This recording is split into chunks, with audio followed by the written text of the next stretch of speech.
Muito bem. Quem teve o cuidado de ouvir uma série de vídeos a respeito das questões críticas da hermenêutica, que envolvem os modelos pragmáticos de leitura, leitura heurística, leitura estética, leitura política, a essa altura sabem que não há como interditar, como erro, processos de leitura que fujam ao sentido intencionado por quem escreveu o texto. A esses modos de leitura que se distanciam do sentido original pretendido pelo escritor do texto, eu chamo genericamente de modos alegóricos, ainda que haja diferentes técnicas e ferramentas específicas para produzir esse tipo de interpretação. A única ressalva que eu faço é que é legítimo o processo desde que proposital e consciente. Quando ocorre de forma inconsciente, é erro de leitura. A pessoa acredita que está interpretando o texto, quando na verdade ela está produzindo um sentido por uma alucinação visual decorrente de diversos fatores, entre eles a adesão passiva ao mito normativo. É o caso das leituras cristológicas do Antigo Testamento. Eu desconheço casos em que quem o desenvolve, quem pratica esse tipo de leitura, assuma o que está fazendo. Na prática, afirma-se que se está encontrando Jesus no texto, porque ali há uma referência a Jesus no texto. Não, não há nenhuma referência de nenhuma espécie a Jesus em texto algum do Antigo Testamento. Agora, por meio de leituras que aqui eu chamo genericamente de alegóricas, de quaisquer naturezas, é possível você projetar Jesus em qualquer texto do Antigo Testamento e, como eu digo de modo jocoso, inclusive na bula de Nova Algina. O objetivo desse vídeo, então, é a gente fazer um exercício de leitura de um dos clássicos textos do Antigo Testamento, onde se alega encontrar Jesus. Não, não se encontra Jesus lá. Coloca-se Jesus lá. E coloca-se Jesus lá de duas formas. De propósito, controlando a leitura, promovendo uma pragmática política, ou, no geral, errando a leitura, porque é um pessoal que não lê direito, eventualmente não sabe ler, é letrado, mas não sabe ler, e projeta no texto, por imposição do mito, por imposição da doutrina religiosa, uma interpretação que é normativa e comum naquela comunidade, mas que não corresponde em nenhuma medida a nada que está no texto. Então vamos dar uma olhadinha? Eu vou projetar na sua tela apenas o versículo principal, Isaías 7,14. Se você é novo aqui no canal, não se assuste, você não vai conseguir entender o que você está vendo. Se você é um dos frequentadores da tenda, já sabe, é o texto hebraico de Isaías 7,14. Vamos lá? Aí está, Isaías 7,14, e eu dividi o texto em 4 pedacinhos. Eu vou traduzir o texto, você compare com a tradução da sua Bíblia. Algumas traduções são até boas. Das que eu consultei, uma. Das 6 que eu consultei, assim, muito rapidamente, para fazer esse vídeo, uma estava correta. O restante, tradução errada. Então vamos lá. Assim, dará o próprio Senhor para vós um sinal. Eis que a jovem está grávida e dará à luz um menino, um filho. E ela chamará o nome dele Immanuel. Vou ler de novo. Assim, dará o próprio Senhor para vós um sinal. Eis que a jovem está grávida e dará à luz um filho. E ela chamará o nome dele Immanuel. Bem, 2 observações, né? 4. Senhor aí, de fato, é Senhor, Adonai, não há no texto uma referência direta às consoantes do nome Yahvé. O nome Yahvé não aparece, é Senhor. Então, o Senhor, o próprio Senhor, dará à voz um sinal. A palavra que designa a mulher que está grávida é a palavra alma. Esta palavra não significa virgem. Não significa virgem. É uma jovem. Pode ser, inclusive, uma jovem casada, como é no caso de Cântico dos Cânticos, onde as donzelas amam o amado e as donzelas são as concubinas dele. E no texto diz, são 300 as esposas e 700 as concubinas. Concubinas são esta palavra aí, né? Almot, plural de alma. Ela está grávida, né? Um caso clássico do adjetivo atributivo no Antigo Testamento. Então, artigo no substantivo e falta artigo no adjetivo. Então, a jovem está grávida. Ela dará à luz um filho, nenhuma observação. As versões dizem, será o nome dele. Não é uma boa tradução, porque o verbo dar o nome está no feminino, significa que é a jovem, a mãe, que dará nome à criança. Então, ela dará nome a ele, ela chamará o nome dele, Immanuel. Immanuel é uma palavra construída por 3 palavras independentes. Im, que significa com. O sufixo ano, que é o sufixo de primeira pessoa plural, nós. Então, com nós, conosco. E El, que é o nome da divindade.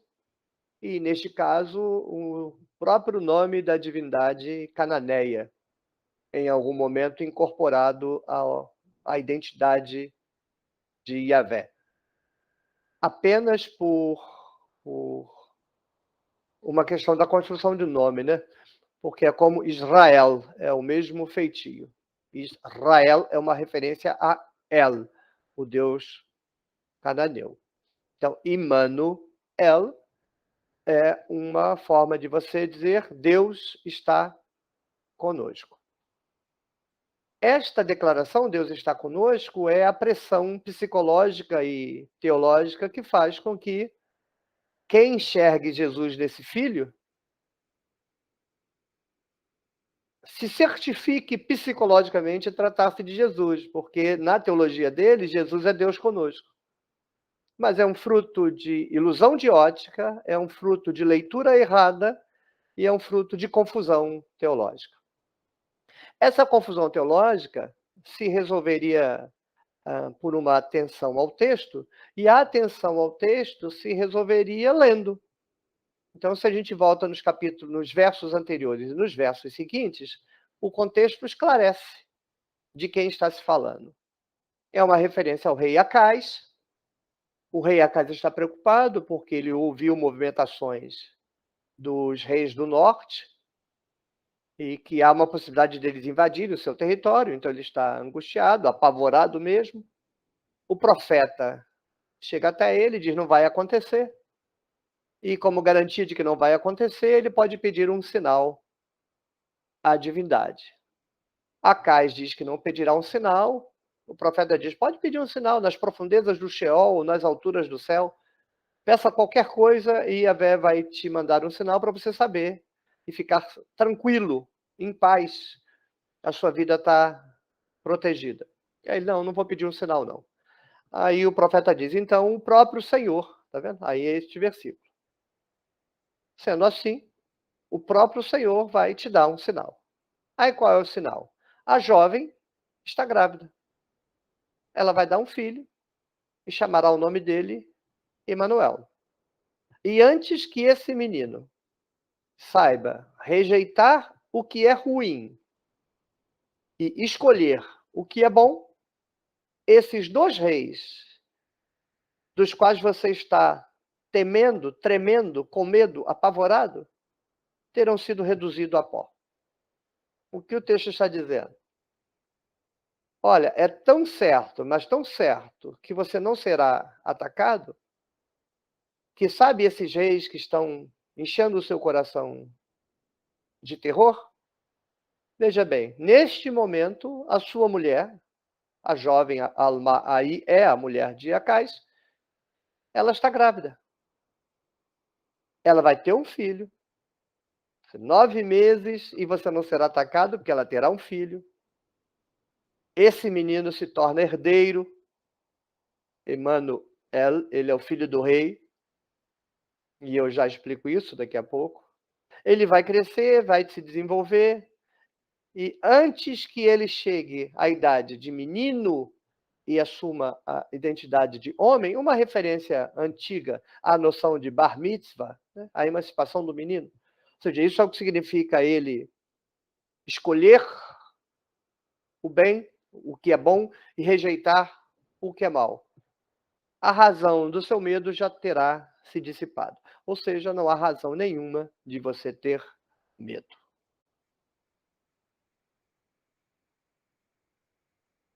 Dito isso, se esse menino que já está no ventre da mãe, já está no ninho, que é o útero materno, é dado como certo que ele nascerá. E é dado como certo que antes que ele se torne rapazola, os 2 reis do norte já terão desaparecido da face da terra. Como esse menino pode ser Jesus, criatura? Esse rei é Acais.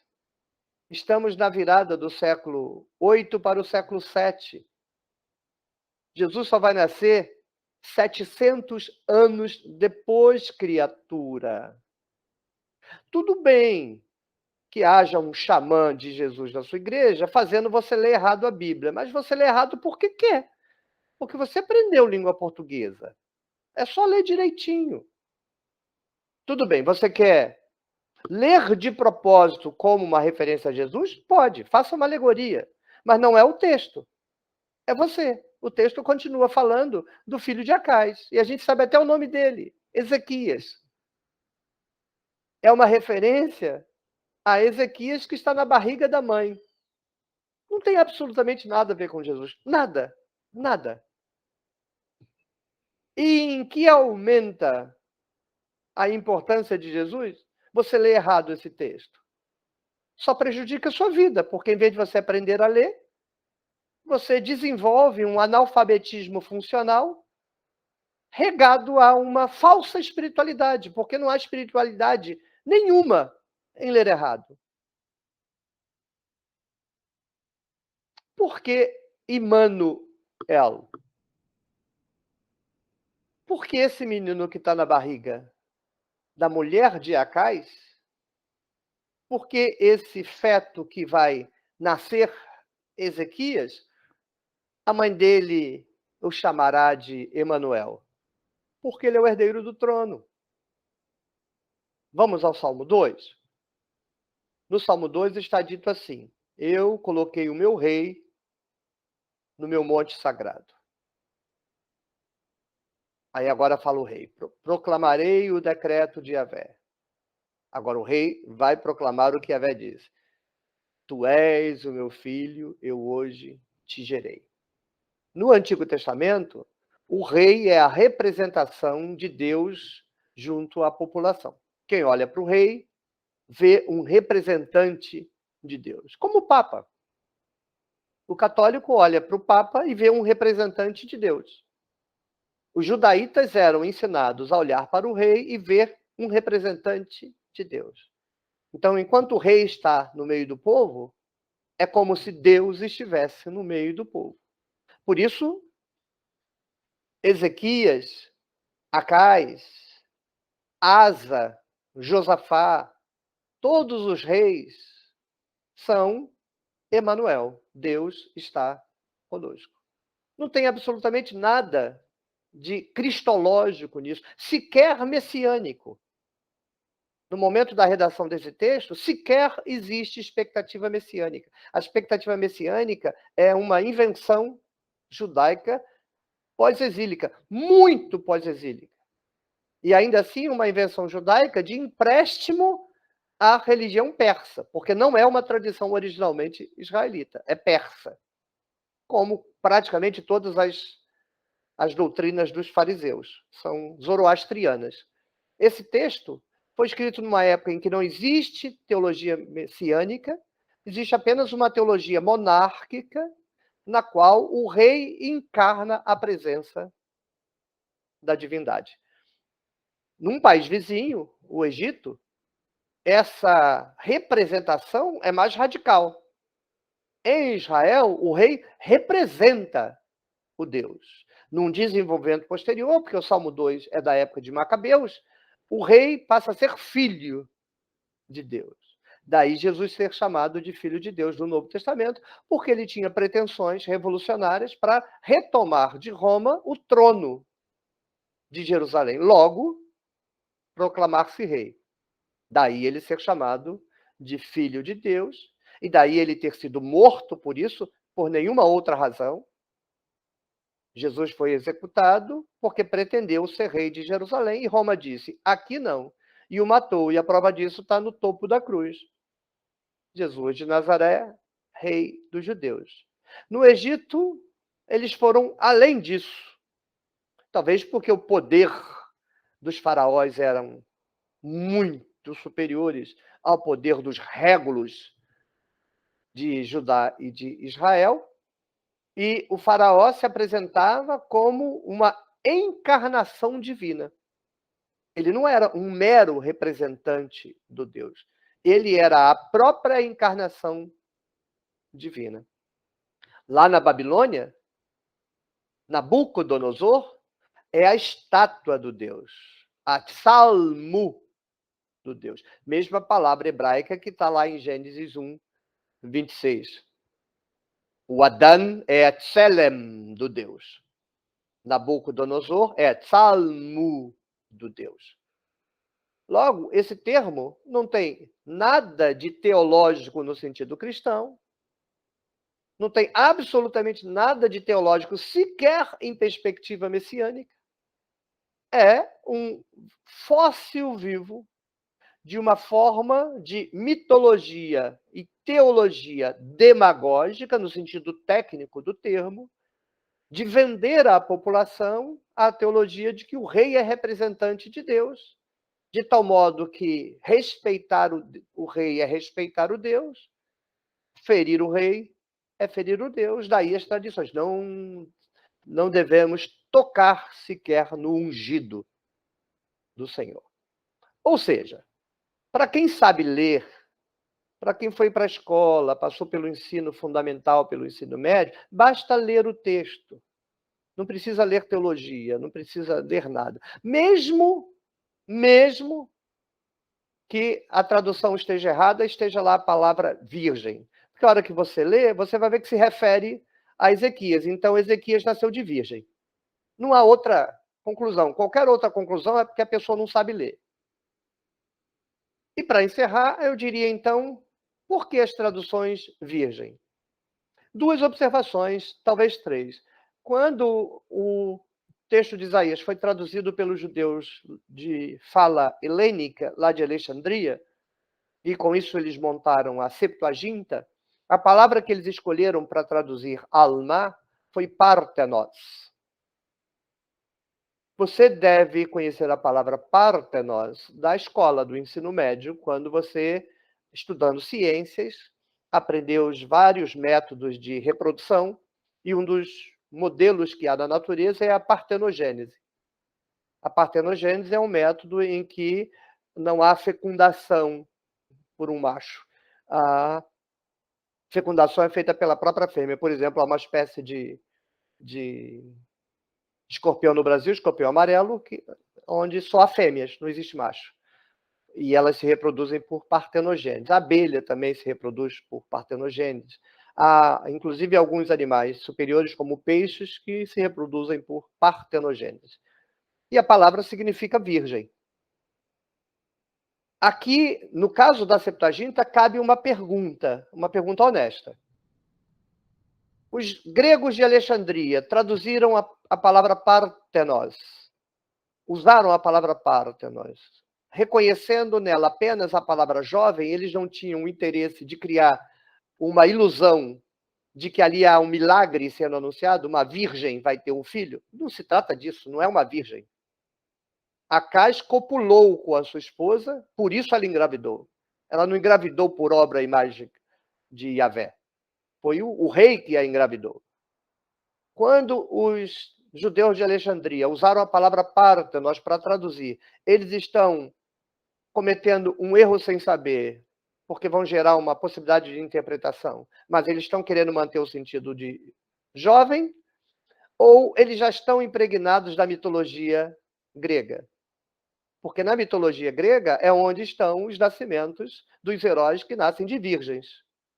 Não na tradição israelita. Não há nascimento de virgens na tradição israelita.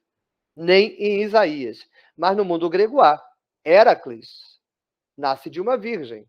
Zeus desce, assume a forma de um cisne e copula com a mãe de Heracles, Hércules. E nasce Hércules, um super-herói nascido de virgem. Nesse sentido, os tradutores da Septuaginta já estão pintando Isaías com a mitologia grega? Não é possível a gente resolver isso definitivamente. As duas questões são possíveis. Mas, quando no Novo Testamento, esta passagem de Isaías, que em nenhuma medida se refere a uma virgem, é lida pela tradução grega para Parthenos, e aí Maria, a mãe de Jesus, vira uma virgem, aí já é sob influxo da mitologia grega. Já é a leitura de um evento transformado em mágico, em maravilhoso, em sobrenatural, por pressão da mitologia grega. Se você tem dúvida do que eu estou falando, vá ler um mártir, um teólogo tão convicto da sua crença cristã que se deixou executar por Roma, Justino Mártir. Ele escreveu um livro, Diálogo com Trifão. Se você nunca leu, é uma boa oportunidade para resolver o atraso, para tirar o atraso. Vá ler Diálogo com Trifão, criatura. Lá ele argumenta. Ó imperador, ó amigos romanos, ó Trifão, aceitem a nossa religião. Vocês tratam a nossa religião como se fosse coisa de gente inferior, gente ignorante, gente inculta, gente burra. Mas o conteúdo da nossa religião é igual ao de vocês. A gente diz que Jesus nasceu de virgem, vocês dizem que Hércules nasceu de virgem. Na verdade, os cristãos dizem que Jesus nasceu de virgem porque estão usando a mitologia grega. Se eles tivessem ficado na tradição judaica, não inventariam isso. Isso é uma invenção. E é uma invenção baseada na mitologia grega para dar à tradição cristã uma aparência de coisa importante. É como hoje os brasileiros ficam imitando os Estados Unidos, não fica? A gente troca Saci Pererê por Halloween. Lá também. Os cristãos estão querendo ser reconhecidos pelos donos do mundo, vão copiar a cultura dos donos do mundo. Então, tudo o que acontece na religião greco-romana e é importante e empodera aqueles cultos, isso pode ser trazido para o cristianismo, será trazido. Nascimento de virgem, a ascensão de Jesus para o céu, tudo isso copiado do mito greco-romano. Não tem problema nenhum. A manutenção dessa doutrina da igreja nada tem a ver com a Bíblia. Quem acha que tem é porque é vítima de uma ilusão, de uma alucinação. Mesma alucinação produzida quando você encontra Jesus em Isaías. A doutrina da igreja é fruto da história da igreja. É um processo alegórico ininterrupto que agora gera uma ilusão provocada pelo clero evangélico de forçar as pessoas a enxergar isso que, na verdade, é fruto da história, da interpretação da Bíblia, como sendo o que o texto bíblico está dizendo. Não é em lugar nenhum. No Novo Testamento, já está, porque o mito já está consignado. Quando os evangelhos são escritos, eles já tinham abraçado os mitos. Diferentemente de no Antigo Testamento. No Antigo Testamento não tem nada de mitologia cristológica, absolutamente nada. Tem mitologia, mas mitologia da época. Mas aí é outra história. Em resumo, ler um texto direito é ler o que está escrito. Achar Jesus em Isaías é leitura errada. Como eu posso achar Jesus em Isaías e a leitura não ser errada? Assumir que você está fazendo uma alegoria. Se você assumir que está fazendo uma alegoria, você necessariamente assume que não está escrito isso, é você que está lendo desse jeito porque quer ler desse jeito. Tem outro sentido original no texto, que é o sentido verdadeiro do texto, então você não vai impor o seu sentido alegórico ao sentido verdadeiro. Nenhuma leitura alegórica pode ser imposta a ninguém, porque foi produzida por você. E se você pode fazer uma alegoria desse texto, qualquer um pode fazer a alegoria desse texto de qualquer texto. Então você não vai sair por aí apontando o erro de leitura dos outros. Porque o principal erro de leitura é o seu. E só não é um erro se você assumir que é alegoria. Mas se assumir que é alegoria, tudo que você pensava que sustentava essa leitura não sustenta. Na verdade, é você que sustenta. A má notícia é que não é você que sustenta. Quem sustenta é o clero controlando os seus olhos. Você não é dono nem dos seus olhos. Mas quer ver você tomar posse dos seus olhos? Pegue a sua Bíblia, tente, leia o texto. Das duas, uma. Ou no final você vai chorar, ou vai ficar rindo. Porque rir de si mesmo é um sinal de inteligência. Então, dê umas boas gargalhadas e mostre para você que você é inteligente. Deixe os seus olhos te mostrar que você lê errado. Tchau.